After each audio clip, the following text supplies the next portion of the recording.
Most men believe they are present.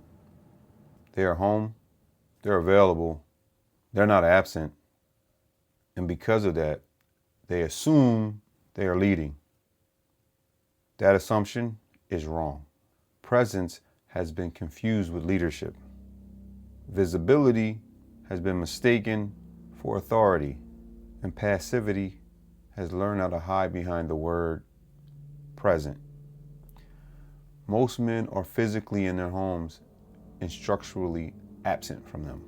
Not because they don't care, not because they're lazy, but because the definition of leadership has quietly changed. And nobody told them. This is not a moral failure, it's a definitional one. For a long time, presence meant something very specific.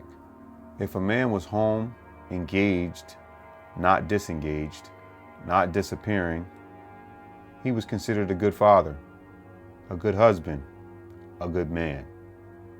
That standard didn't come from nowhere. It emerged as a correction. You see, previous generations were gone way too often. They were distant. They were unreachable. So the correction was proximity. Be there, be around, be available, and most men did exactly that. But somewhere along the way, presence stopped meaning direction. It stopped meaning command. It stopped meaning order, and it became non-interference. Silence became patience. Avoidance became emotional intelligence. Withholding direction became respect. And leadership quietly exited the room. Men didn't step down intentionally. They stepped back cautiously and were praised for it. The failure point. Here's where the confusion hardens. A man can be present and still passive. He can be there and still not lead. Passivity doesn't look like neglect anymore. It looks like observation. Watching problems develop and not intervening. Seeing disorder and letting it play out. Letting routines exist because they work. He is there, but nothing changes because he is there. He avoids conflict, not out of fear, but out of habit. He defers decisions to keep the temperature low.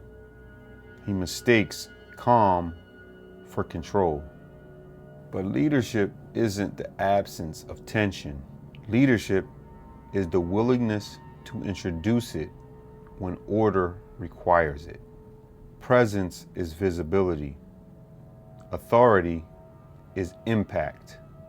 If nothing changes because you are there, you're not leading. You're witnessing. The cost. Households adapt. They don't rebel. They don't announce the shift. They reorganize quietly.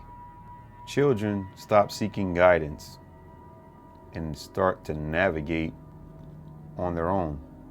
Decisions are made without resistance. Instincts replace direction.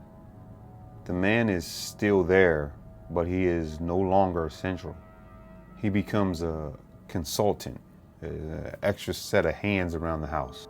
A background figure who is informed but not deferred to. This doesn't feel dramatic. It actually feels peaceful, which is why it lasts. By the time the man notices, the structure is already set. Most men will continue to believe that presence is still enough because passivity still feels safer than authority, and authority carries risks. Leadership causes friction, and most men have been trained to avoid it. This isn't something that effort fixes. It's not about being more involved. It's about what presence is for. Most men will never correct that distinction, and the house will continue to run without them.